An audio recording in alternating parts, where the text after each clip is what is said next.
స్థానిక సంస్థల MLC BJP అభ్యర్థిగా డాక్టర్ ఎన్ గౌతమ్ రావు న్యూ పార్టీ అధిష్టానం శుక్రవారం ప్రకటించింది. దీంతో ఆయన కాచిగూడలోని శ్రీశైలం మందిర్లో పార్టీ నేతలు కార్యకర్తల అభిమానులతో కలిసి ప్రత్యేక పూజలు నిర్వహించారు. సందర్భంగా పార్టీ నేతలు గౌతమ్ రావు శాల్వాతో ఘనంగా సత్కరించి అభినందించారు. గౌతమ్ రావు విజయం కోసం ప్రతి ఒక్కరు అంకిత భావంతో కృషి చేస్తామని పార్టీ నేతలు ప్రకటించారు.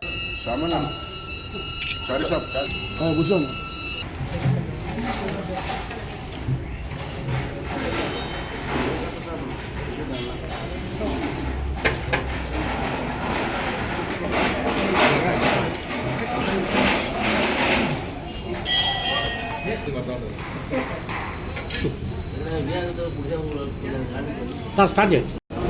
జై శ్రీరామ్ జై శ్రీరామ్ జై శ్రీరామ్ జై శ్రీరామ్ జై శ్రీరామ్ జై శ్రీరామ్ అందరూ రమేష్